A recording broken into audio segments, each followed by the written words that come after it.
உறுதியை சிதறவிட்டேன், மனிதனின் குணத்தை குறைத்து விட்டேன். மன்னிப்பாயா மன்னிப்பாயா மன்னவனே, என்னை மன்னிப்பாயா.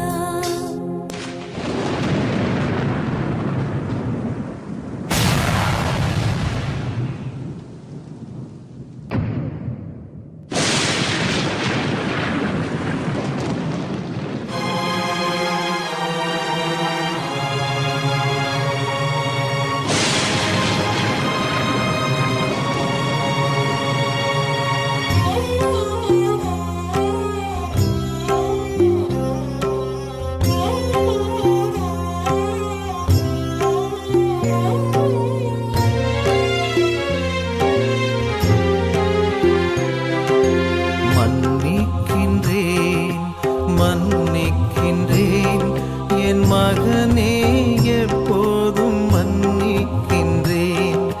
மன்னிக்கின்றேன் மன்னிக்கின்றேன் என் மகளே, எப்போதும் மன்னிக்கின்றேன்.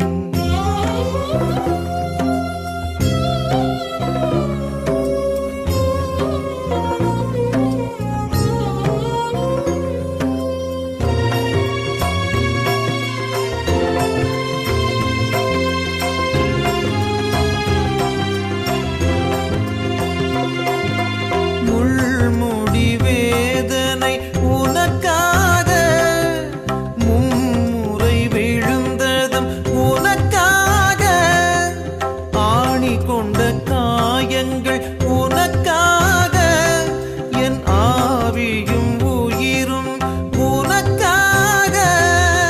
மன்னிக்கின்றேன் மன்னிக்கின்றேன் என் மகனே, எப்போதும் மன்னிக்கின்றேன்.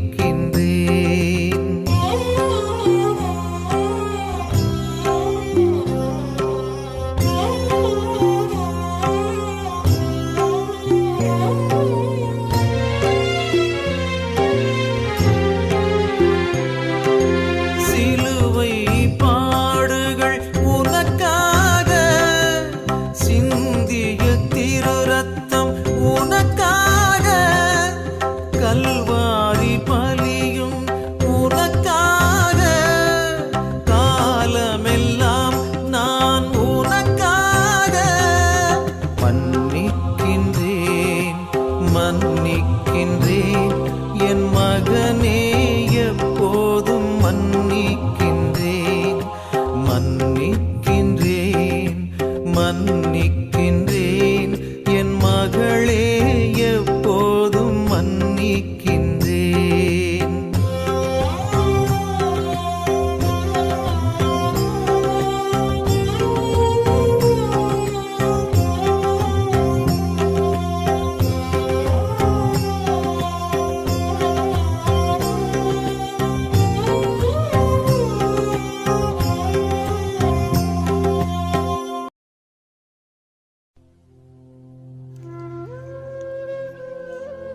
கல்வாரி பாதையில் தவக்காலம் என்று கேட்டால் 40 நாட்கள் விரதம் இருப்பது, காலில் செருப்பு இல்லாமல் நடப்பது, அசைவம் சாப்பிடாமல் இருப்பது, தினம்தோறும் திருப்பலியில் கலந்து கொள்ளுதல், வாரந்தோறும் சிலுவை பாதையில் கலந்து கொள்ளுதல் போன்றதுதான் நமது பதிலாக இருந்தால் அது கல்வாரி பாதையில்லை.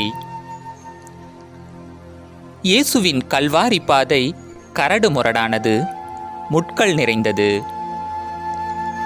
நீங்கள் என் மந்தையின் ஆடுகள், நான் உங்களை பசும்புல் மேய்ச்சலில் இளைப்பாறச் செய்வேன் என்றவர் வறண்ட சமவெளியில் கல்வாரி நோக்கி பயணிக்கின்றார். சிலுவை வெறும் மரம் மட்டுமல்ல, அது பாவத்தின் அடையாளம் என்று எண்ணிய காலகட்டத்தில் கூட நம் பாவங்களுக்காக சிலுவையை தூக்கி கல்வாரி நோக்கி வீரநடை போடுகிறார். தன் நண்பனுக்காக உயிரை கொடுப்பதை காட்டிலும் மேலான அன்பு வேறொன்றும் இல்லை என்ற போதனையோடு நிறுத்திக் கொள்ளாமல் அதை வாழ்வாக்கி இருக்கிறார். பட்டமரமான சிலுவைக்கு தனது உயிரால் உயிர் கொடுத்தார் இயேசு. இன்று சிலுவை இருக்கிறது, ஆனால் அதன் பாதை இல்லை. சிலுவையை கழுத்திலும் காதிலும் வீட்டிலும் அலங்கார பொருளாகவும் பக்தி பொருளாகவும் பேயோட்டும் மந்திர பொருளாகவும் பயன்படுத்துகின்றோம். தன் சிலுவையை தூக்கிக் கொண்டு என்னை பின் செல்லட்டும் என்று நமக்கு அழைப்பு விடுக்கும் இயேசுவின் பாதையில் அன்பு, பரிவு, பாசம், சோதனை, துன்பம், வெற்றி, தோல்வி, சகிப்புத்தன்மை, குற்றங்களை மன்னித்தல் போன்ற நமது வாழ்க்கைக்கு தேவையான அனைத்து பண்புகளும் உண்டு. நமது செயல்களால் தான் உயிர்விட்ட இயேசுவின் வார்த்தைக்கும் கல்வாரி பாதைக்கும் உயிர் கொடுக்க முடியும் என்பதை உணர்ந்து நாமும் நமது சிலுவைகளை தூக்கிக் கொண்டு பயணிப்போம் இயேசுவோடு. வாருங்கள், புறப்படுவோம் கல்வாரி நோக்கி நமது வாழ்வை இயேசுவில் பதித்தவர்களாக. திசை மாறிய தீர்ப்புகள் உருவாகியதே, திசை மாறிய தீர்ப்புகள் உருவாகியதே, தீர்மானம் சிலுவை என உருமாறியதே, தீர்மானம் சிலுவை என உருமாறியதே, எனக்காகவோ தேவா எனக்காகவோ, சிலுவையில் சிலருண்டாய் எனக்காகவோ, எனக்காகவோ, எனக்காகவோ. முதல் நிலை, நீதியின் மீது அநீதி வழங்கிய தீர்ப்பு. திவ்ய இயேசுவே, உம்மை ஆராதித்து வணங்கி உமக்கு நன்றியறிந்த தோத்திரம் செய்கிறோம். அது ஏனென்றால் அச்சிஷ்ட பாரமான சிலுவையை சுமந்து உலகத்தை மீட்டு ரட்சித்தீர். எங்களுக்கு சட்டம் ஒன்று உண்டு, அச்சட்டத்தின்படி இவன் சாக வேண்டும். சிலுவை சாவு எங்கு எப்பொழுது தோன்றியது என்ற குறிப்புகள் தெளிவாக இல்லை.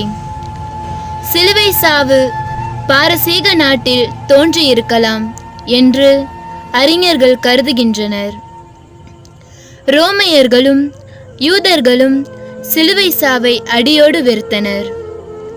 மிக கொடூரமான பெரிய ஏரோது கூட யாரையும் சிலுவையில் அறைந்ததில்லை. ஆனால் அடிமைகளை சிலுவையில் அறைவதில் அவர்களுக்கு எந்த எதிர்ப்பும் இல்லை. இதுவே அடிமைகளுக்கு வழங்கக்கூடிய உச்சகட்ட தண்டனை. குற்றம் போக்க வந்தவரை குற்றவாளியாக்கினார்கள் யூதர்கள். இயேசுவை சிலுவையில் அறைய பிலாத்துவிடம் ஒப்படைத்தார்கள். பிலாத்து ஒரு நீதிமானாக இருக்க வேண்டும் என்று விரும்பியதால் அவனால் இயேசுவிடம் பேசிய சில நிமிடங்களிலேயே இயேசு குற்றமற்றவர் என்று அறிந்து இயேசுவை விடுதலை செய்ய வழி தேடினான். ஆனால் முடியவில்லை. வேறு வழி இல்லாமல் இயேசுவை கை கழுவி விட்டான். எனவே இயேசுவை மக்கள் தீர்ப்பிடுகின்றனர்.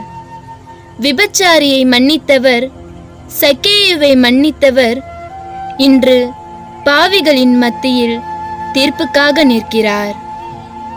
தீர்ப்பிடாதீர்கள், நீங்களும் தீர்ப்புக்கு உள்ளாகுவீர்கள் என்று சொன்னவரையே தீர்ப்பிடுகின்றனர். நண்பர்களே, இன்றைய சமுதாயத்தில் எத்தனை அநியாய தீர்ப்புகள்! பணக்காரன் என்றால் அவனுக்கு ஒரு தீர்ப்பு, ஏழை என்றால் அவனுக்கு ஒரு தீர்ப்பு, பெண்ணுக்கு ஒரு தீர்ப்பு, ஆணுக்கு ஒரு தீர்ப்பு. நம்மால் எத்தனை பேர் அநியாயமாய் தீர்ப்பிடப்பட்டு இருக்கிறார்கள். அவ அப்படிதாங்க, நீங்க வேணா பாருங்க அவ எப்படி ஆகுறான்னு. இப்பவே இப்படி இருக்காளே, கொஞ்ச நாள் ஆனதும் என்ன ஆகுறான்னு மட்டும் பாருங்க என எத்தனை பேரிடம் கூறியிருக்கிறோம்.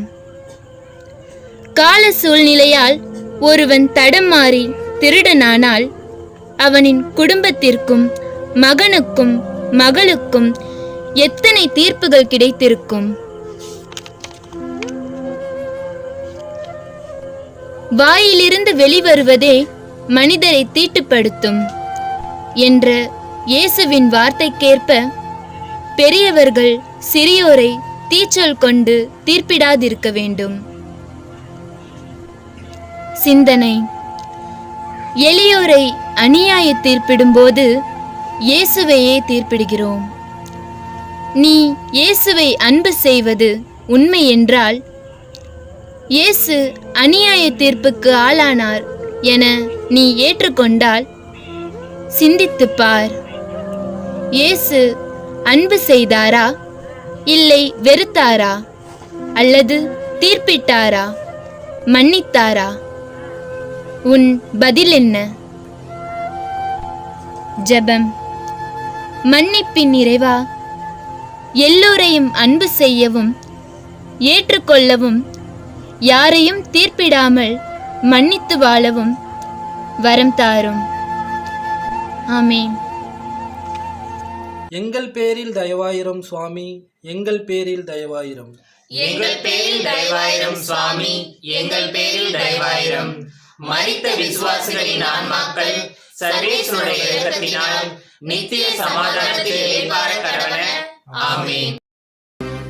நிந்தையான சிலுவை மரம் தோளேறியதே, நிந்தையான சிலுவை மரம் தோள் ஏறியதே, கந்தலாக்கும் கசையடிகள் உடல் கீறியதே, கந்தலாக்கும் கசையடிகள் உடல் கீறியதே, எனக்காகவோ தேவா எனக்காகவோ, சிலுவையில் சிலருண்டா எனக்காகவோ, எனக்காகவோ, எனக்காக. இரண்டாம் நிலை, பரமனின் தோளில் பாரமான சிலுவை. திவ்ய இயேசுவே, உம்மை ஆராதித்து வணங்கி உமக்கு நன்றியறிந்த தோத்திரம் செய்கிறோம். அது ஏனென்றால் அச்சிஷ்ட பாரமான சிலுவையை சுமந்து உலகத்தை மீட்டு ரட்சித்தீர்.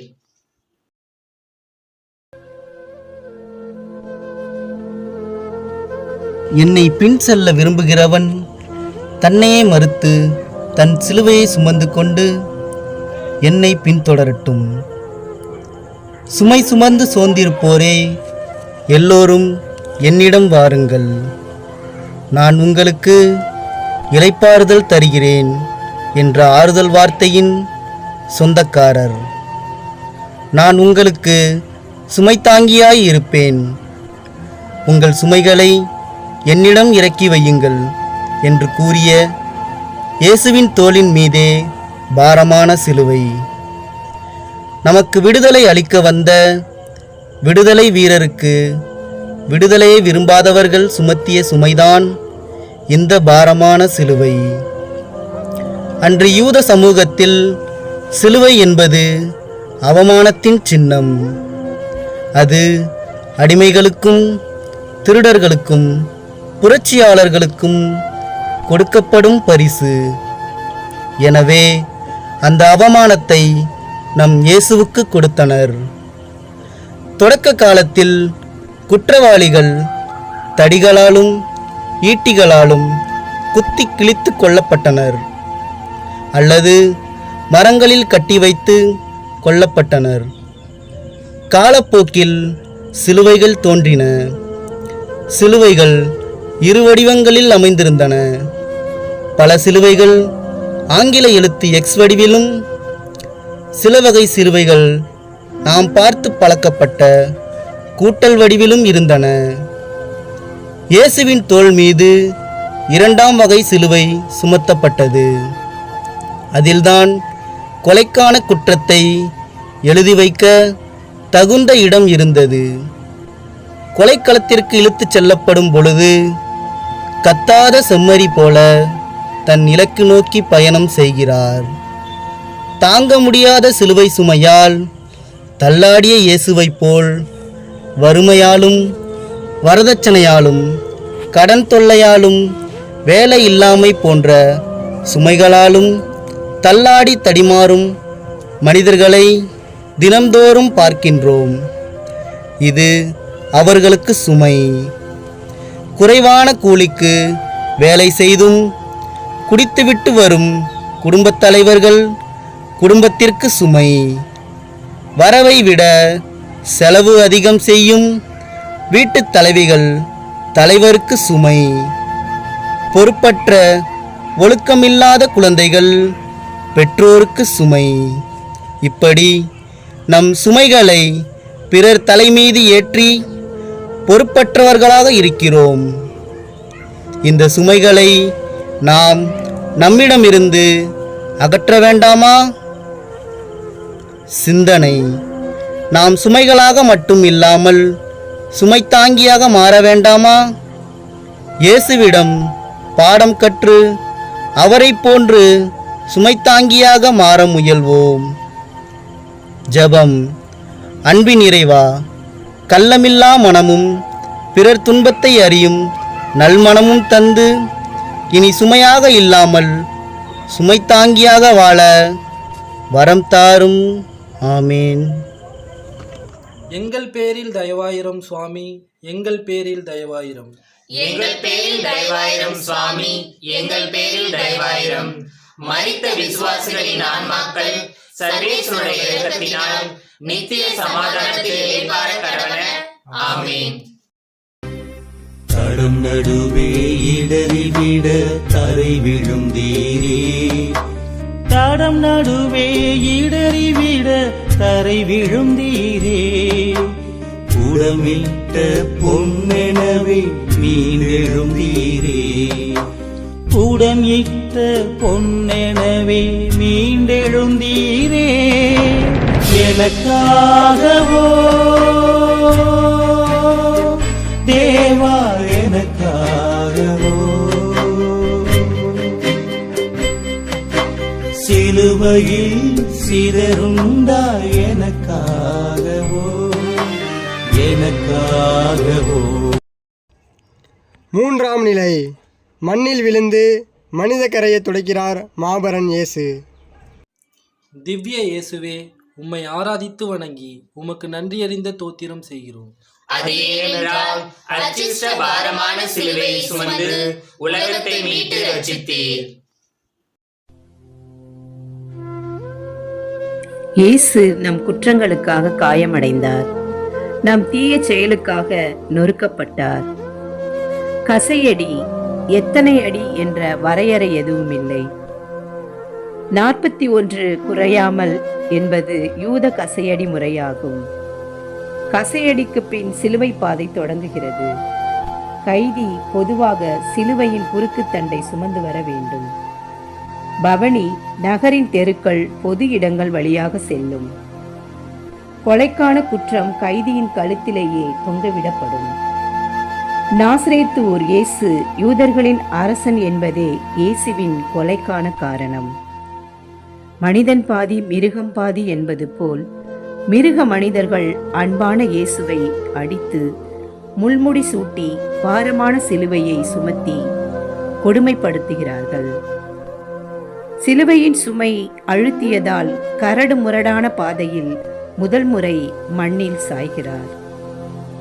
ஆனால் என்ன நிலை வந்தாலும் என் மக்களுக்காக எழுந்து தனது லட்சிய பயணத்தை தொடர்வேன் என்ற துடிப்போடு பலவீனத்தை வெற்றி கொண்டு எழுந்து நடக்கிறார். தனது லட்சிய பாதையில் ஒவ்வொரு நிலையிலும் நமக்கு பாடம் புகட்டுகிறார். தன் வாழ்க்கையில் தடுமாறியோ இல்லை தடுக்கியோ இல்லை தள்ளிவிடப்பட்ட நிலையில் விழுந்தாலும் சற்று நிதானமாகத்தான் தேர்ந்து கொண்ட லட்சிய பயணத்தை நிறைவுடன் நிறைவு செய்பவன்தான் உண்மையான வீரன். பாவம் செய்வது மனித இயல்பு. ஆனால் பாவத்திலே வீழ்ந்து கிடப்பதுதான் தவறு. நீ நல்லவனாய் வாழும்போது உலகம் உன்னை வீழ்த்த முயற்சி செய்யும். ஆனால் அதில் வெற்றி பெற நம் இயேசுவை உதவி செய்கிறார். எப்படியெல்லாம் வாழக்கூடாதோ அப்படியெல்லாம் வாழ்ந்து வீழ்ந்தவர்கள் ஏராளம் ஏராளம். ஆயிரக்கணக்கான குடும்பங்கள் குடியால் வீழ்த்தப்பட்டுள்ளன. வரட்டு சாதி வெறியால் வீழ்த்தப்பட்டவர்கள் எத்தனை எத்தனை பேர். சிந்தனை: உன்னால் பிறர் வீழ்ந்துள்ளனரா அல்லது எழுந்துள்ளனரா? உன் வாழ்வு எப்படி உள்ளது என்பதை சிந்தித்து வாழ எழுந்து நட. ஜெபம்.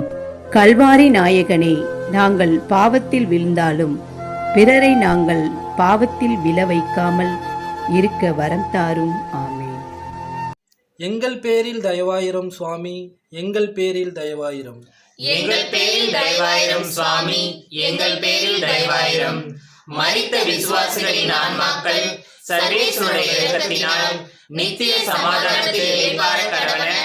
ஆமென். கருவுற்ற தாயுள்ளம் கூறாகியதே, கருவுற்ற தாயுள்ளம் கூறாகியதே, திருவதனம் துயர் படிந்த ஆறாகியதே, திருவதனம் துயர் படிந்த ஆறாகியதே. எனக்காகவோ தேவா, எனக்காகவோ சிலுவையில் சிதறுண்டாய், எனக்காகவோ எனக்காகவோ எனக்காக. 4ஆம் நிலை. தைரியம் பெறுகிறார் தாயின் பார்வையில். திவ்ய இயேசுவே, உம்மை ஆராதித்து வணங்கி உமக்கு நன்றியறிந்த தோத்திரம் செய்கிறோம். அது ஏனென்றால் அச்சிஷ்ட பாரமான சிலுவையை சுமந்து உலகத்தை மீட்டு ரட்சித்தீர்.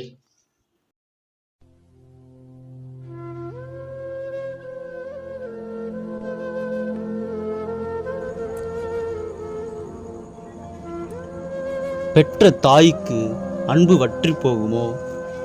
பால் குடிக்கும் தன் குழந்தையை தாய் மறப்பாளோ?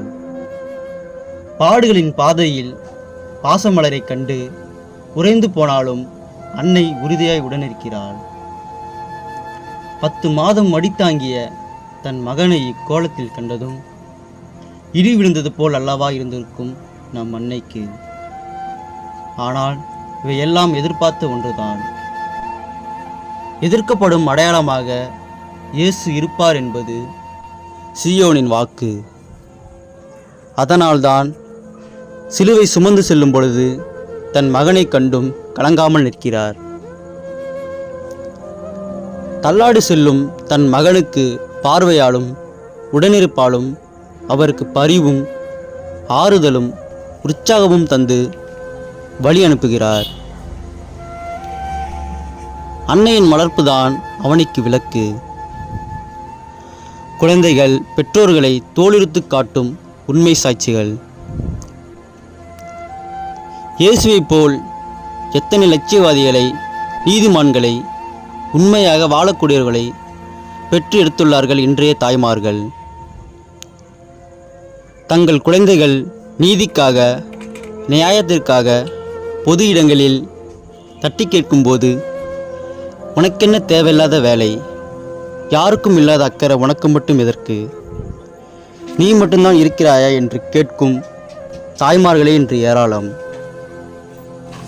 சிந்தனை: இன்றைய தாய்மார்கள் மரியாதை போன்று இருந்து தங்கள் குழந்தைகளை இயேசுவை போன்று துணிவோடும் நேர்மையோடும் அன்பு, சகோதரத்துவம், பக்தியில் வளர்த்தெடுக்கவும், இவ்வாறு வளர்க்கப்பட்ட பிள்ளைகள்தான் தங்கள் தாய்மார்களை முதியோர் இல்லங்களில் சேர்க்க மாட்டார்கள் என்பதனை உணர்ந்தவர்களாக வாழ்வோம். ஜபம். அன்பு இறைவா, அன்னை மரியாதை போன்று ஆண்டவரே, நான் உமது அடிமை, உமது வாக்கின்படியே எனக்கு ஆகட்டும் என்று இறைத்திட்டத்திற்கு பணிந்தாரோ அதேபோல் நாங்களும் இறைத்திட்டத்தில் தடைக்கல்லாக இல்லாமல் இறைத்திட்டத்தின் மூளைக்கல்லாக மாற வரம் தாரும். ஆமேன். எங்கள் பேரில் தயவாயிரம் சுவாமி, எங்கள் பேரில் தயவாயிரம். எங்கள் பேரில் தயவாயிரம் சுவாமி, எங்கள் பேரில் தயவாயிரம். மரித்த விசுவாசிகளின் ஆன்மாக்கள் சர்வேஸ்வருடைய இரக்கத்தினால் நித்திய சமாதானத்தில் இளைப்பாற கடவன. ஆமென். வந்த சீமோனும் வழி சுமந்தானே, வழிவந்த சீமோனும் வழி சுமந்தானே, வழித்துணையாய் உதவி நின்று பேரு பெற்றானே, வழித்துணையாய் உதவி நின்று பேரு பெற்றானே. எனக்காகவோ தேவா, எனக்காகவோ சிலுவையில் சிதறுண்டாய் எனக்காகவோ, எனக்காகவோ, எனக்காகவோ. ஐந்தாம் நிலை உதவும் கரங்களே உயர்ந்த கரங்கள். திவ்ய இயேசுவே, உம்மை ஆராதித்து வணங்கி உமக்கு நன்றியறிந்த தோத்திரம் செய்கிறோம். அது ஏனென்றால் அச்சிஷ்ட பாரமான சிலுவையை சுமந்து உலகத்தை மீட்டு ரட்சித்தீர்.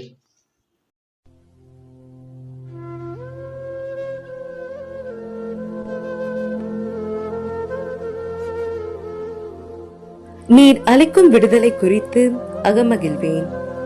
உதவும் கரங்களை கொடுத்தவருக்கே உதவி கரங்கள் தேவைப்படுகிறது. சீரேன் ஊராகிய சீமோன் இயேசுவின் சிலுவையை சுமக்க உதவுகிறார். கசையடியால் காயங்களால் களைத்து நடை தடுமாற வேதனையின் உச்சத்தில் இருந்த இயேசுவுக்கு சீமோனின் உதவி மிக பெரிதாக தோன்றியது. இயேசு ஒவ்வொரு முறையும் தான் மனிதன் என்பதை நினைவுபடுத்துகிறார். ஒரு மனிதன் மற்ற மனிதனுக்கு துன்பத்தில் எவ்வாறு உதவ வேண்டும் என்பதை சீமோன் வழியாக நமக்கு பாடம் புகட்டுகிறார்.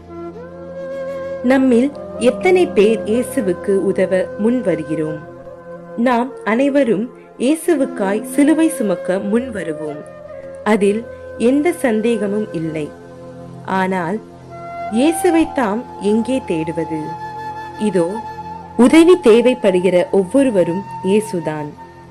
துன்பத்தில் உள்ள ஒவ்வொருவரும் இயேசுதான். இவர்களுக்கு உதவும் போதெல்லாம் இயேசுவுக்கே நாம் உதவி செய்கிறோம். சிந்தனை: நான் நோயுற்றிருந்தேன், என்னை கவனித்துக் கொண்டீர்கள். நான் சிறையில் இருந்தேன், என்னை காண வந்தீர்கள். நான் ஆடையின்றி இருந்தேன், எனக்கு ஆடை தந்தீர்கள் என்று இறுதி தீர்ப்பு நாளில் நம்மை பார்த்து இயேசு கூறுவாரா? சிந்திப்போம். ஜெபம்.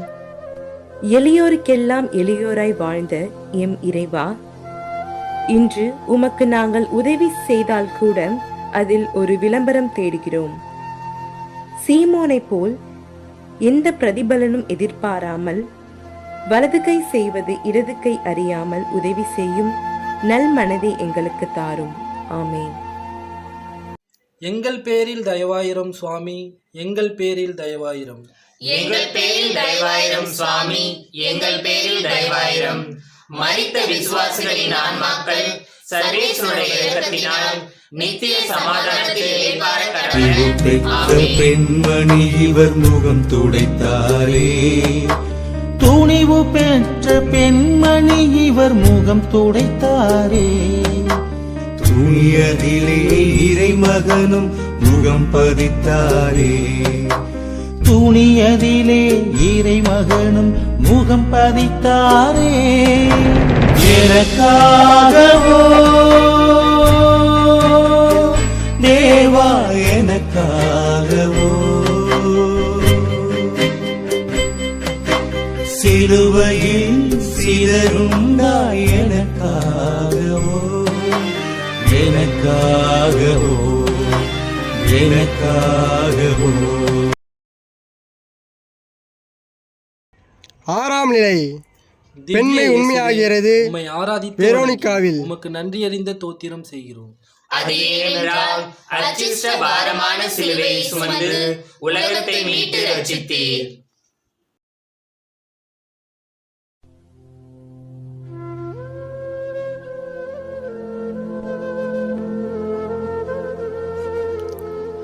ஆன்மாவை கொள்ள இயலாமல் உடலை மட்டும் கொள்பவர்களுக்கு அஞ்ச வேண்டாம். அத்தனை போர் வீரர்களுக்கு மத்தியில் அவரோடு உண்டு உறங்கி வாழ்ந்த சீடர்கள் எல்லாம் ஓடிவிட்ட நிலையில் கொலைக்களத்திற்கு இயேசு கொண்டு போகப்பட்ட போது இயேசுவின் அருகில் துணிவாக ஒரு பெண் செல்கிறாள். வாடிய இயேசுவின் முகத்தை துடைக்கிறாள். கரடுமுரடான பாதையில் இரக்கமற்றவர்களால் அரக்கத்தனமாக நடத்தப்பட்ட நாடகத்தால் மனித சாயலே அவரிடம் இல்லை. அன்றைய யூத சமுதாயத்தில் பெண்கள் தீட்டுப்பட்டவளாக, வீட்டு வேலைக்காரியாக, அடிமையாக நடத்தப்பட்ட நிலையில் சட்டங்களை மீறி இயேசுவின் முகத்தை துடைக்கிறாள். அதற்கு கிடைத்த பரிசு நம் அன்பு இயேசுவின் திருமுகம் துணியில் பதிந்தது. அது மட்டுமில்லாமல் வரலாற்றில் மிகப்பெரிய ஒரு இடத்தை வெரோனிகா பெறுகிறாள். இன்றைய சமூகத்தில் கூட பெண்கள் எல்லா துறைகளிலும் கால் பதித்து வருகின்றனர். ஆனாலும் இன்றும் நமது பெண் சமுதாயம் அடக்கி ஒடுக்கப்பட்டு கொண்டுதான் இருக்கிறது. அதற்காக குரல் கொடுக்க முன் வருகிறோமா? சிந்தனை.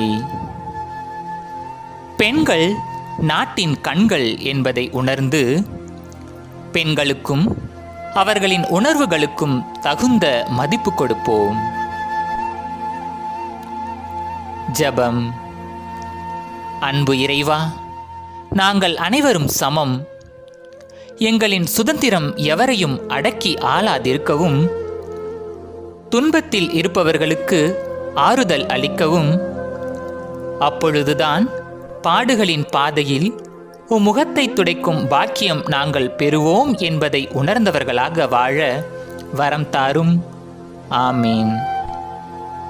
எங்கள் பேரில் தயவாயிரம் சுவாமி, எங்கள் பேரில் தயவாயிரம்.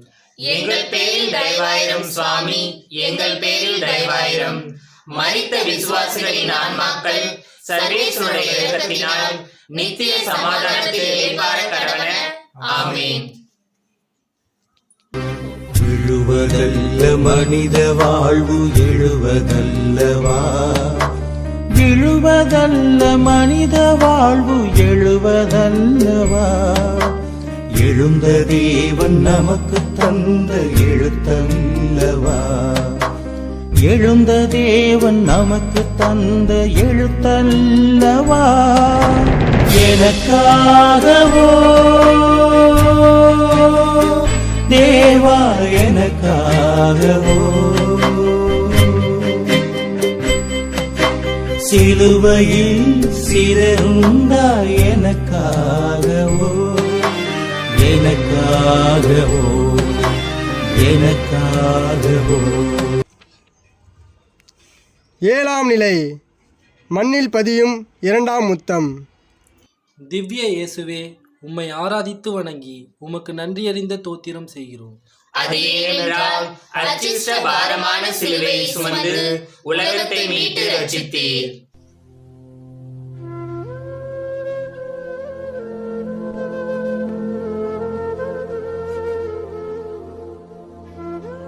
அவர்கள் வீழ்ந்தாலும் வீழ்ந்தே கிடக்க மாட்டார்கள். 38 ஆண்டுகள் முடங்கி கிடந்தவனை நடக்க வைத்தவர். 18 ஆண்டுகள் பெரும்பாடுள்ள பெண்ணை குணமாக்கியவர். தந்தையின் திட்டத்தை நிறைவேற்ற துணிந்த இயேசுவை பாரமான சிலுவையும் கரடுமுரடான பாதையும் அவரை களப்படைய செய்ததால் தட்டு தடுமாறி கீழே விழுகிறார். அவர் விழுந்தார், ஆனால் விழுந்தே கிடக்கவில்லை, மறுபடியும் எழுந்தார்.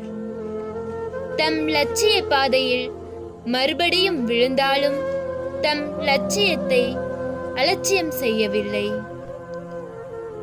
விழுவது எழவே, என்பதை உணர்த்தவே விழுந்தார். தோல்வியால் துவண்டு விழும்போதும், வறுமையால் வாடும்போதும், இழப்பால் இடறி விழும்போதும் முயற்சியை கைவிடலாமா? தோல்வியடைவேன் என்பதற்காக போராட்டத்தை நிறுத்தலாமா? நாளை நான் இறந்து விடுவேன் என்பதற்காக இன்று நாம் நம் சுவாச காற்றை நிறுத்தி விடுவதில்லை. உயிர் போகும் தருவாயில் கூட சுவாசம் போராடிதான் நிறைவு பெறுகிறது. அப்படி இருந்தால்தான் அது அர்த்தமுள்ள வாழ்வு. நமது வீழ்ச்சியில் இருப்பது வாழ்வா சாவா? சிந்தனை. நமது வாழ்வில் நாம் தடுக்கி விழுந்த நிலைகளை எண்ணி பாருங்கள். தீய பழக்க வழக்கங்கள், தீய நண்பர்கள், இடங்கள், பொருட்கள், நபர்கள் போன்றவற்றிலிருந்து நாம் எப்போது எழுந்து விடுதலை பெற்று இயேசுவின் விழுமியங்களோடு அவரின் ஆட்சியை நிறுவப் போகின்றோம்? ஜெபம். நேர்மையான வாழ்வில் எத்தனை சோதனைகள், எத்தனை தோல்விகள், எத்தனை விமர்சனங்கள் வந்து நாங்கள் தடுக்கி விழுந்தாலும் இவைகளையெல்லாம் பொருட்படுத்தாமல் உம்மை போல் உயிரே போயினும் உண்மையுடன் வாழ வரமருளும். ஆமென். எங்கள் பேரில் தயவாயிரம் சுவாமி, எங்கள் பேரில் தயவாயிரம். எங்கள் பேரில் தயவாயிரம் சுவாமி, எங்கள் பேரில் தயவாயிரம். மரித்த விசுவாசிகளின் ஆன்மாக்கள் சர்வேஸ்வருடைய இரக்கத்தினால் நித்திய சமாதானத்தில் இளைப்பாற கடவன. ஆமென். பெண்களது துயர் தவிர்த்தீரே, கசிந்துருகும் பெண்களது துயர் தவிர்த்தீரே. மனதுருக்கும் மாறுதலால் குளிர வைத்தீரே, மனதுருக்கும் ஆறுதலால் குளிர வைத்தீரே. எனக்காகவோ தேவா, எனக்காகவோ சிலுவையில் சிதறுண்டாய், எனக்காகவோ எனக்காகவோ எனக்காகவோ. 8ஆம் நிலை. ஆறுதலை பெறும் எருசலேம் பெண்கள். திவ்ய இயேசுவே, உம்மை ஆராதித்து வணங்கி உமக்கு நன்றியறிந்த தோத்திரம் செய்கிறோம். அது ஏனென்றால் அச்சிஷ்ட பாரமான சிலுவையை சுமந்து உலகத்தை மீட்டு ரட்சித்தீர்.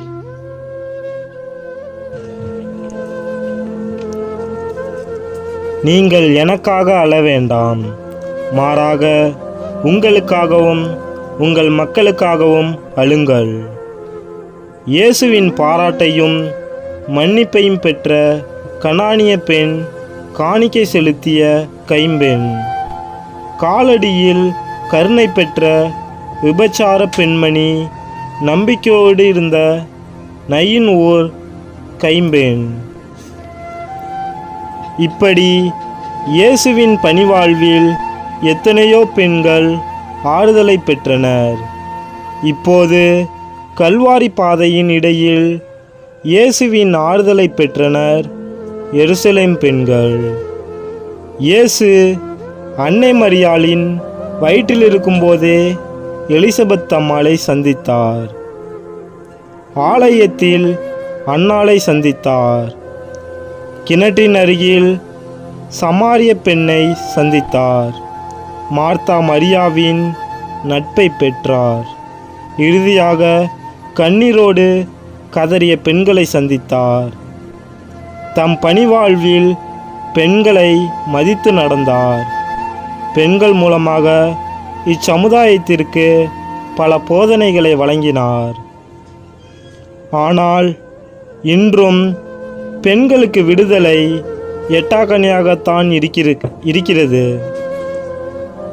பெண்களுக்கு எதிரான வன்முறை தாயின் வயிற்றிலேயே தொடங்குகிறது. பிறக்கப் போகும் குழந்தை பெண் குழந்தையா என பார்த்து கருவறையிலேயே கல்லறையை கட்டுகிறார்கள்.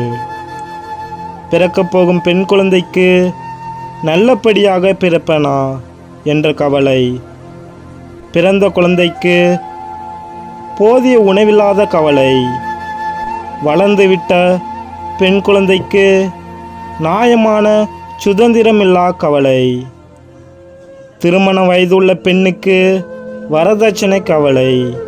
இப்படி இன்றும் கவலைகளால் கண்ணீர் வடிக்கும் நம் குடும்ப பெண்களுக்கு என்ன ஆறுதல் கூறப்போகிறோம்? சிந்தனை: இறைவனின் படைப்பில் ஆணும் பெண்ணும் சமம். இறைவனில் ஒன்றாக அவரின் சாயலாக படைக்கப்பட்ட மனிதர்களாகிய நாம் பெண்களை பற்றி எப்படிப்பட்ட கருத்தியல்களையும் கோட்பாடுகளையும் சடங்குகளையும் சம்பிரதாயங்களையும் இன்றைய சமுதாயத்தில் அடக்குமுறைகளாக வைத்துள்ளோம் என்று சிந்திப்போம். ஜெபம். ஆறுதல் பெற அல்ல, ஆறுதல் அளிக்கவே வந்தேன் என்று கூறிய இறைமகனே, நாங்களும் பிறர் எங்கள் மீது அனுதாபப்பட வேண்டும் என்று எண்ணாமல் நாங்கள் ஒவ்வொருவரும் பிறர் மீது அன்பு செய்து ஆறுதல் அளித்து வாழ வரமருளும். ஆமேன். எங்கள் பேரில் தயவாயிரம் சுவாமி, எங்கள் பேரில் தயவாயிரம். எங்கள் பேரில் தயவாயிரம் சுவாமி, எங்கள் பேரில் தயவாயிரம். மரித்த விசுவாசிகளின் ஆன்மாக்கள் சர்வேஸ்வருடைய இரக்கத்தினால் நித்திய சமாதானத்தில் இளைப்பாற கடவன. ஆமென். வலுவிழந்து மூன்றாம் முறை நிலை குலைந்தீரே, வலுவிழந்து மூன்றாம் முறை நிலை குலைந்தீரே, பலமடைந்து மறுமுறையும் கழு சுமந்தீரே, பலமடைந்து மறுமுறையும் கழு சுமந்தீரே, எனக்காகவோ தேவா எனக்காகவோ, சிலுவையில் சிதறுண்டாய் எனக்காகவோ, எனக்காகவோ, எனக்காகவோ. 9ஆம் நிலை. உலகில் பதித்த 3வது முத்தான முத்தம். திவ்ய இயேசுவே, உம்மை ஆராதித்து வணங்கி உமக்கு நன்றியறிந்த தோத்திரம் செய்கிறோம். அது ஏனென்றால் அச்சிஷ்ட பாரமான சிலுவையை சுமந்து உலகத்தை மீட்டு ரட்சித்தீர்.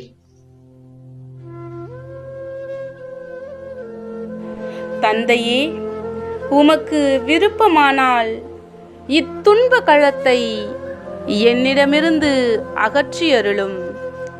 எனினும் என் விருப்பம் அன்று, உம் விருப்பமே நிறைவேறட்டும். இயேசுவின் லட்சிய பாதையில் தடைகள் 1000 வந்தாலும் இறைவனின் திட்டத்தை நிறைவேற்ற இயேசு தவறவில்லை என்பதை தான் இயேசு 3ஆம் முறையாக விழுந்த நிகழ்ச்சி நமக்கு நினைவுபடுத்துகிறது. இயேசு விழுந்து அப்படியே மண்ணோடு மடிந்து போகவில்லை. மாறாக நமக்கு விடுதலை கொடுப்பதற்காக எழுந்து வீறு நடை போடுகிறார். எனவே விழுந்து கிடக்கும் இயேசுவை பார்த்து விம்மி விம்மி அழுவதை விட்டுவிட்டு உடைந்து போன உள்ளங்களில் விழுந்து கிடக்கும் இயேசுவை பார். கந்துவட்டியினால் மக்கள் படும் பாடுகளில் இயேசுவை பார். விதவை என்பதற்காக நாம் வீசி எறியும் வார்த்தை அம்புகளில் விழுந்து கிடக்கும் இயேசுவை பார். ஒருவர் வாழ்க்கையில் வழுக்கி விழுந்தால் தூக்கிவிட எவரும் இல்லை. ஆனால் தூற்றிவிட 1000 பேர் உண்டு. நம்முடைய பொய்மையால் விழுந்து கிடக்கும் மனிதர்களை பார்.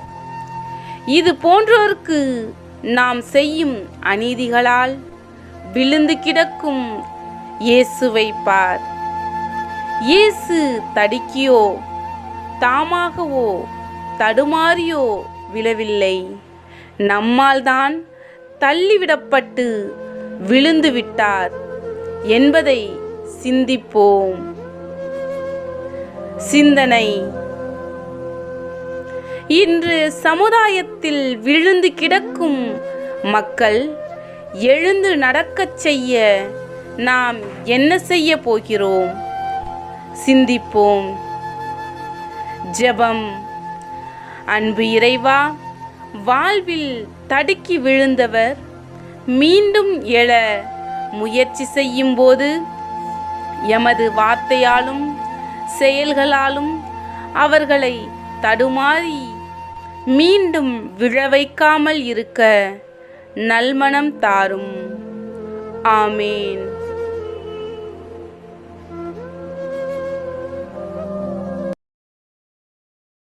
எங்கள் பேரில் தயவாயிரம் சுவாமி, எங்கள் பேரில் தயவாயிரம்.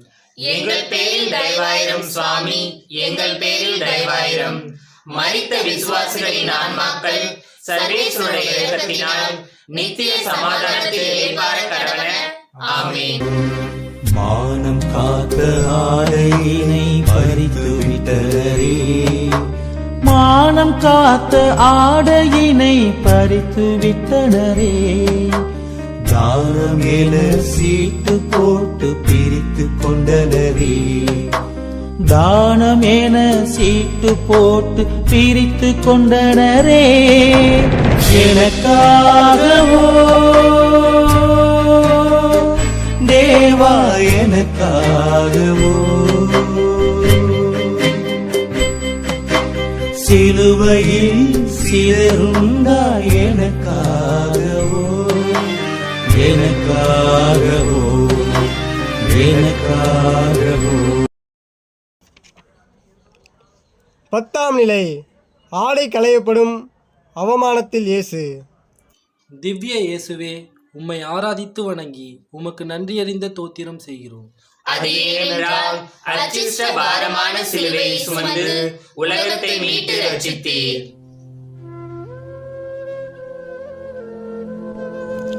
மனித உடல் இறைவன் வாழும் உயிருள்ள ஆலயம். நமது உடல் ஆண்டவருக்கு உரியது. ஆடையின்றி இருந்தேன், ஆடை கொடுத்தாய என சொன்னவர் ஆடையின்றி இருக்கிறார். வெந்த புண்ணில் வேல் பாய்ச்சியது போல் அவரின் ஆடைகள் களையப்படுகின்றன. ஆள் பாதி ஆடை பாதி என்பார்கள். ஒரு மனிதனின் மானத்தை காப்பது அவனின் ஆடைதான். மனிதன் ஆடையினால் சுயமதிப்பு, மரியாதை, மனிதன் என்ற அங்கீகாரம், பாதுகாப்பு போன்ற அடிப்படை உரிமைகளை தன்னகத்தை கொண்டவனாக வாழ்கிறான். நாம் வாழும் பெறும் பொருட்டு அவர் தனது ஆடைகளை துரைக்கிறார். ஆட்டின் தோலை உரிப்பது போன்று இயேசுவின் உடலோடு ஒட்டியிருந்த ஆடையை உரித்து எடுக்கின்றனர் காவலர்கள். இயேசுவின் ஆடையோடு அவரின் சதையும் இரத்தமும் புரிந்து வருகிறது. இந்த துன்ப வேதனையையும் அவமானத்தையும் நமக்காக தாங்கிக் கொள்கிறார் இயேசு. ஆனால் இன்றைய உலகில் நாகரிகம் என்ற சாயம் பூசிக்கொண்டு ஆடை குறைப்பு செய்து கவர்ச்சியால் உடலை வெறிகேற்றி காட்டுதல் என்ற பெயரில் நம் சமுதாயத்தை மனதளவில் ஊனப்படுத்துகிறோம். நமது உடல் கடவுளின் ஆலயம் என்பதை மறந்துவிடுகிறோம். நாம் நமது ஆடையை குறைத்தாலும் சரி, பிறர் ஆடையை குறைத்தாலும் சரி, கல்வாரி பயணத்தில் இயேசுவை நிர்வாணப்படுத்தி சாகடிக்கிறோம் என்பதை உணர்வோம். கிறிஸ்தவர்கள் என பெருமை அடித்துக் கொண்டிருக்கும் நாம் எப்படி இருக்கிறோம்? எங்கெல்லாம் மனித மாண்புக்கு எதிராக நிகழ்ச்சிகள் அரங்கேற்றப்படுகிறதோ அங்கே இயேசுவின் ஆடைகள் நம்மால் உரியப்படுகின்றன. சிந்தனை: ஆதிக்க வெறி, ஜாதி வெறி, காமவெறி போன்றவற்றால் உள்ளங்களில் துடிதுடித்து இனி வாழ்ந்து என்ன செய்ய போகிறோம் என்ற மனவேதனையோடு வாழும் உள்ளங்களில் மனித மாண்பு மறுக்கப்பட்டு காணப்படுகிறது. அங்கேயும் இயேசு அவமானத்திற்கு ஆளாகிறார். இந்த அவலங்கள் நீடிக்க வேண்டுமா அல்லது அறுத்தெறியப்பட வேண்டுமா? நாம் கொடுக்கும் பதில் என்ன? ஜெபம்.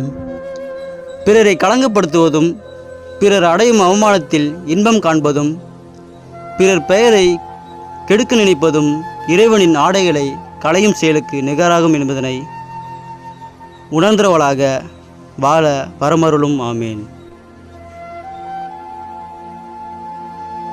எங்கள் பேரில் தயவாயிரம் சுவாமி, எங்கள் பேரில் தயவாயிரம். எங்கள் பேரில் தயவாயிரம் சுவாமி, எங்கள் பேரில் தயவாயிரம்.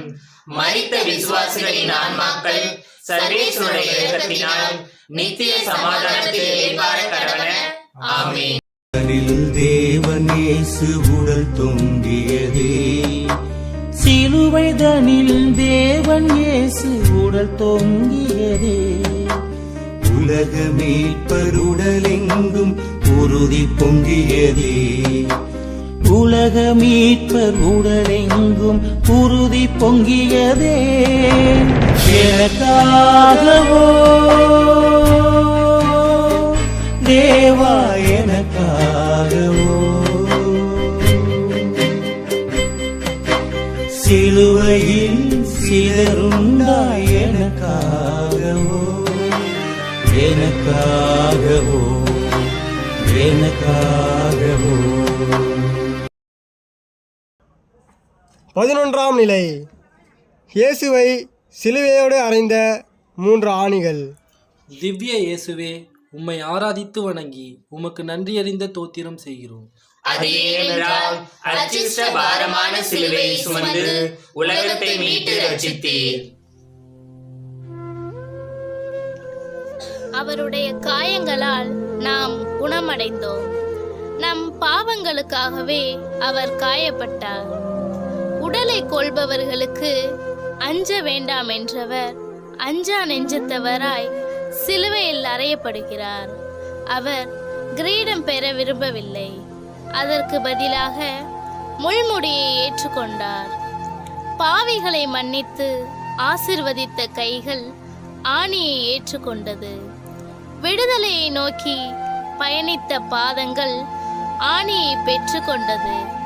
பஞ்சு மெத்தையிலே அவர் உறங்க நினைக்கவில்லை. அதனால்தான் பட்ட மரத்தில் தொங்குகிறார். கைதிகள் பெரும்பாலும் கயிற்றில் கட்டப்படுவர். இயேசுவை பொறுத்தவரை ஆணிகளால் அறையப்பட்டார் என்று லூக்கா, யோவான் போன்றோரின் உயிர்ப்பு நிகழ்ச்சி உரையிலிருந்து தெளிவாக தெரிகிறது. பேதுருவும் அவ்வாறே கூறுகிறார்.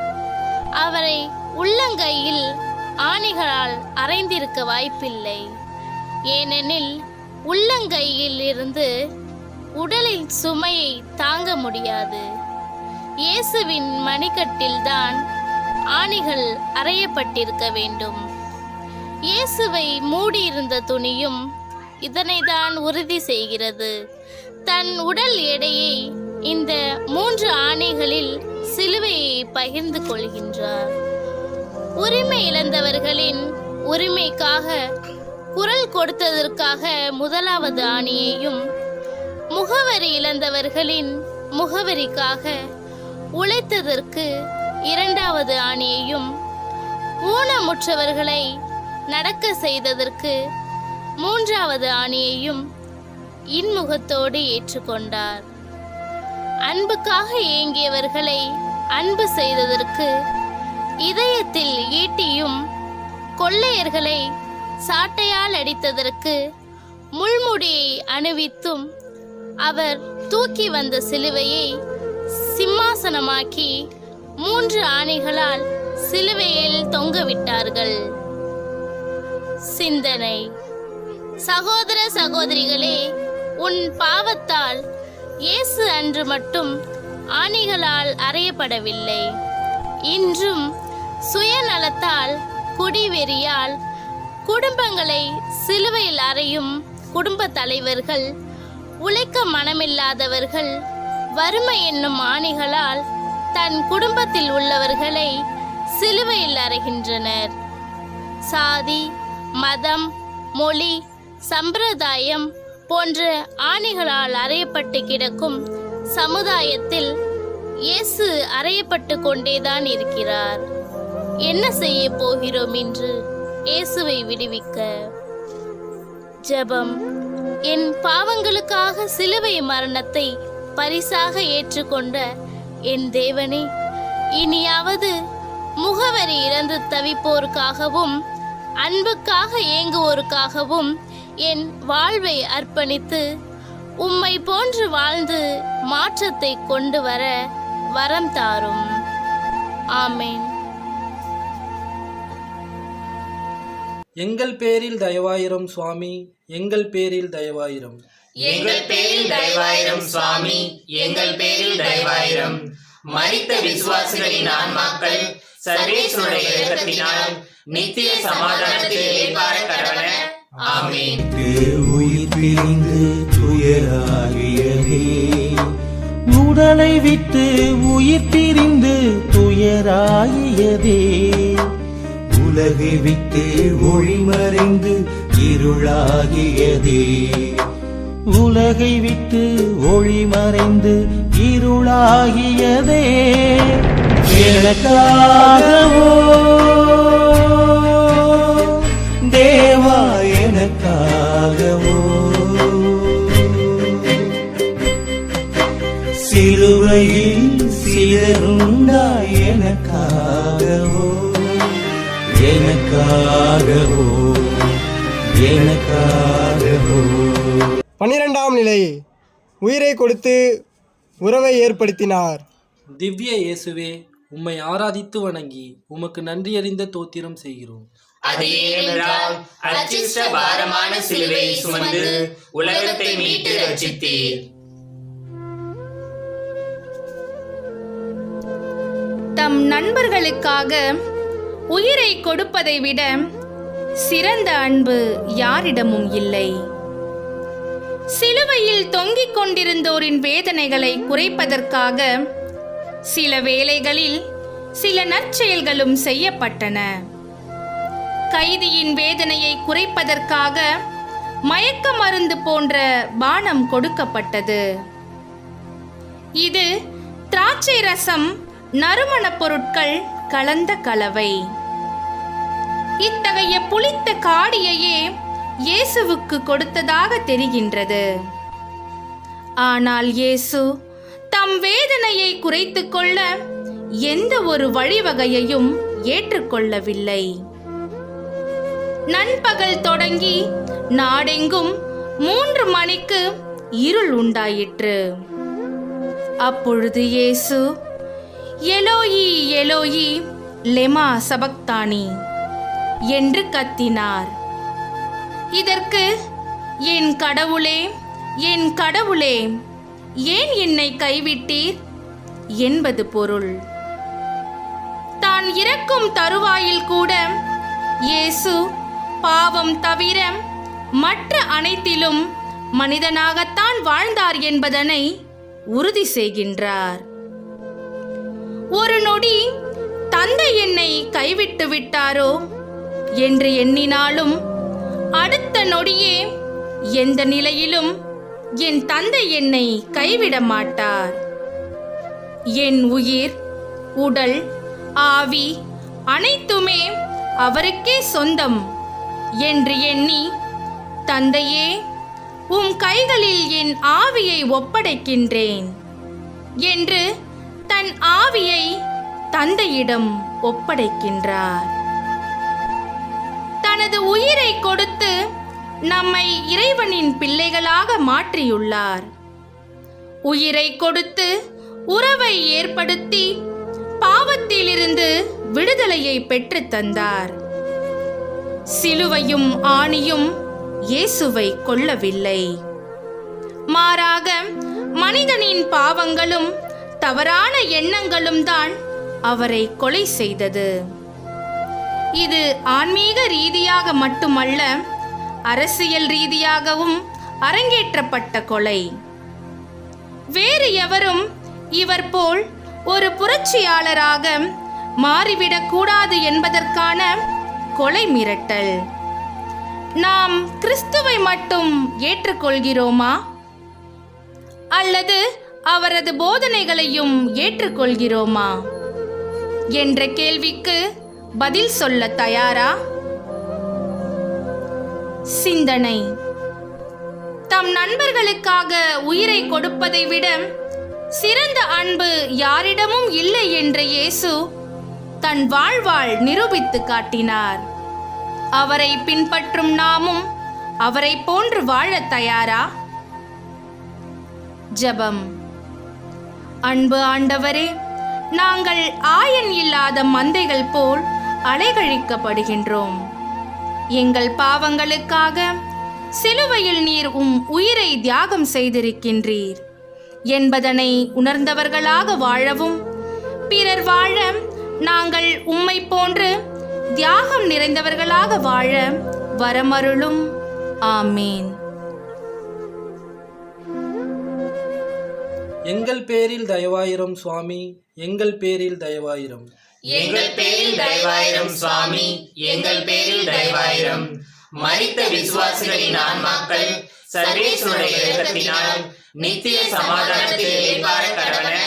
ஆமென். தாய்மடியில் சேயுடலோ சருகானதே, தாய்மடியில் சேவுடலோ சருகானதே, தாய் மனமோ முறிந்து போன சிறகானதே, தாய் மனமோ முறிந்து போன சிறகானதே, எனக்காகவோ தேவா எனக்காகவோ சிலுவையில் சிதறுண்டாய் எனக்காகவோ எனக்காகவோ எனக்காகவோ.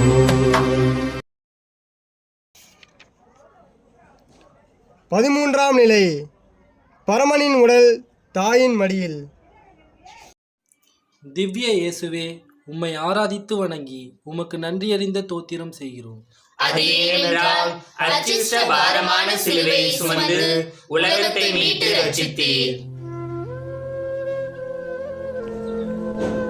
உனக்கும் பெண்ணுக்கும் உன் வித்துக்கும் அவள் வித்துக்கும் இடையே பகைமை உண்டாக்குவேன். அன்று அன்னை மரியா இயேசுவை அழகு மலராக தன் அன்பு கரங்களில் ஏந்தியவள் இன்று வாடி வதங்கி துவண்டு கிடக்கும் இயேசுவின் உடலை தன் மடியில் தாங்குகிறாள். யாரால் இத்தகைய நிலையை தாங்கிக் கொள்ள முடியும்? யாராலும் தாங்கிக் கொள்ள முடியாததை தன்னால் முடியும் என நிரூபிக்கிறாள். கடவுள் நினைத்திருந்தால் இந்த இயேசுவின் உடலை தாங்குவதற்கு பெரும் படையுள்ள தேவதூதுவர்களை அனுப்பியிருக்கலாம்.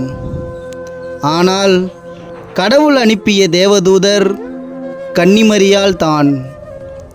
எனவேதான் இயேசுவின் பிறப்பும் இறப்பும் கன்னிமரியாளின் மடியில் என்று தீர்மானம் செய்துவிட்டார்.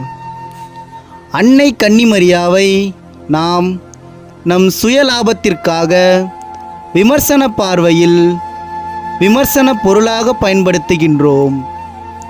இவர்தான் கடவுளின் திட்டத்திற்கு ஆணிவேர் என்பதனை மறந்து அவர் ஜென்ம பாவம் இல்லாமல் பிறந்து அவரின் எளிமை, தன்னடக்கம், அவரின் பணிவு, கடவுளின் பக்தி நிறைந்து காணப்பட்டதால்தான் மகன் இயேசுவை அவரிடம் பிறக்க கட்டளையிட்டார் என்பதனை மறந்து விமர்சனம் செய்கின்றோம்.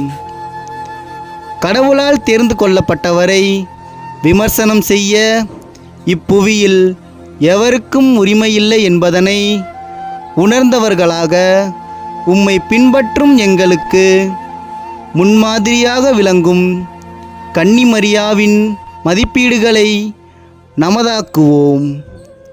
அன்னையையும் அவளது அன்பு மகனையும் பின்பற்றி வாழும் நாம் சுய கனவுகளை தள்ளிவிட்டு இயேசு எதிர்பார்த்த இறையரசை உருவாக்க முயற்சிப்போம். சிந்தனை: இன்று எத்தனை பேர் தன் பிள்ளைகளுக்கு வீரத்தை ஊட்டி வளர்க்கிறார்கள்?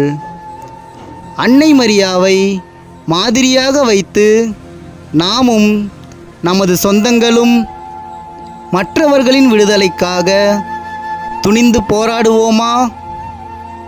சிந்திப்போம். ஜெபம். அன்பு ஆண்டவரே, உம் தாய் கன்னிமரியாவை போன்று உமது திட்டத்தில் வாழ்ந்து இறையரசின் கனவை நனவாக்க வாழ வரமருளும். ஆமீன். எங்கள் பேரில் தயவாயிரம் சுவாமி, எங்கள் பேரில் தயவாயிரம். எங்கள் பேரில் தயவாயிரம் சுவாமி, எங்கள் பேரில் தயவாயிரம். மரித்த விசுவாசிகளின் ஆன்மாக்கள் சர்வேஸ்வருடைய இரக்கத்தினால் நித்திய சமாதானத்தில் இளைப்பாற கடவன. ஆமென். அவரை கல்லறையில் உறைய வைத்தனரே, ஆண்டவரை கல்லறையில் உறைய வைத்தனரே, ஆதவனை உள்ளறையில் சிறை வைத்தனரே, ஆதவனை உள்ளறையில் சிறை வைத்தனரே, எனக்காகவோ தேவா எனக்காகவோ சிலுவையில் சிதறுண்டாய் எனக்காகவோ எனக்காகவோ எனக்காகவோ. 14ஆம் நிலை. அகிலம் கொள்ள முடியாத இயேசு 6 அடி நிலத்தில். திவ்ய இயேசுவே, உம்மை ஆராதித்து வணங்கி உமக்கு நன்றியறிந்த தோத்திரம் செய்கிறோம். அது ஏனென்றால் அச்சிஷ்ட பாரமான சிலுவையை சுமந்து உலகத்தை மீட்டு ரட்சித்தீர்.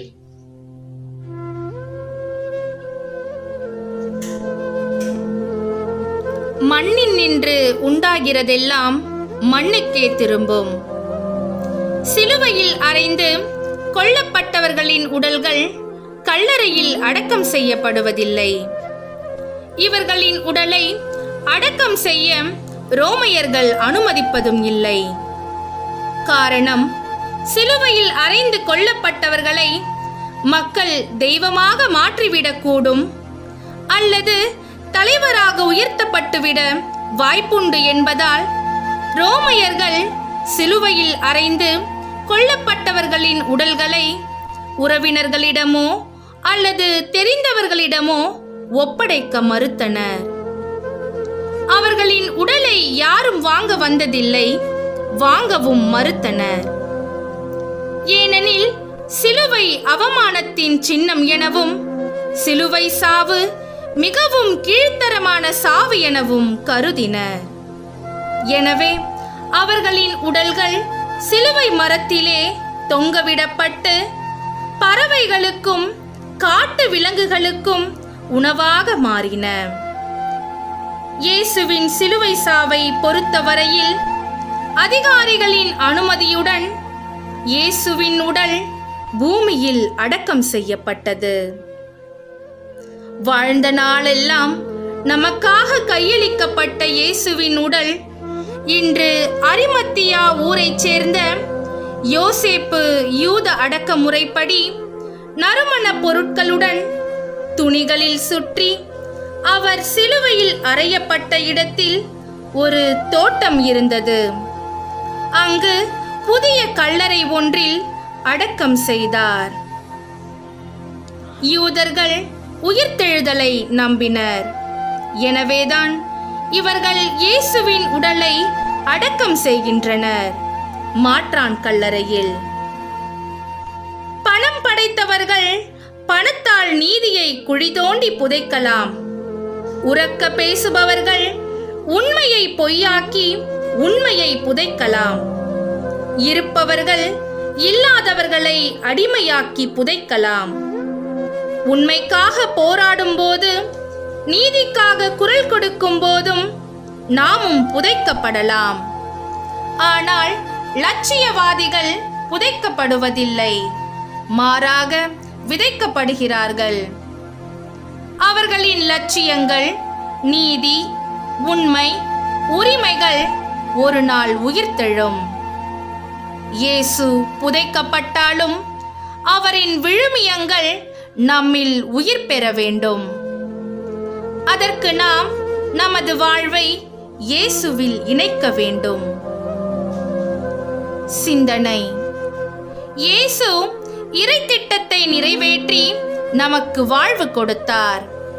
அவரை பின்பற்றி வாழும் நாமும் பெயரளவில் கிறிஸ்தவர்கள் என்று சொல்லி வாழாமல் அவரின் லட்சியங்களுக்கு உயிர் கொடுத்து வாழும் மறு கிறிஸ்துவாக வாழ்வோம். ஜெபம். அன்பு இயேசுவே, நீர் இருந்தபோதும் இறந்தபோதும் உமக்கென்று எதையும் உரிமை சொத்தாக ஆக்கிக் கொள்ளவில்லை.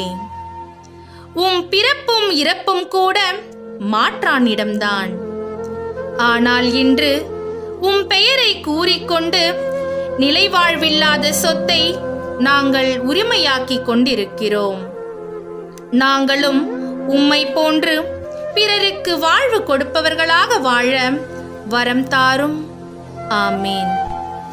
எங்கள் பேரில் தயவாயிரம் சுவாமி, எங்கள் பேரில் தயவாயிரம். எங்கள் பேரில் தயவாயிரம் சுவாமி, எங்கள் பேரில் தயவாயிரம். மரித்த விசுவாசிகளின் ஆன்மாக்கள் சர்வேஸ்வருடைய இரக்கத்தினால் நித்திய சமாதானத்தில் இளைப்பாற கடவன. ஆமென்.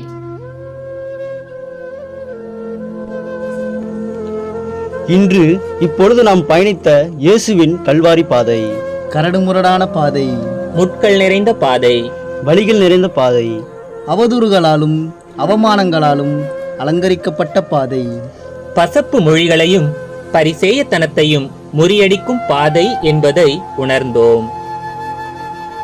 இயேசுவின் பாதையில் பயணிப்பது என்பது எளிதான செயலல்ல. எதிர்பார்ப்புகளை தூக்கி எறிந்து, அவமானங்களை அலட்சியப்படுத்தி, அன்பிற்காய் அனைத்தையும் இழந்து உண்மையை உறக்கச் சொல்லி உயிர் கொடுக்கும் பாதை.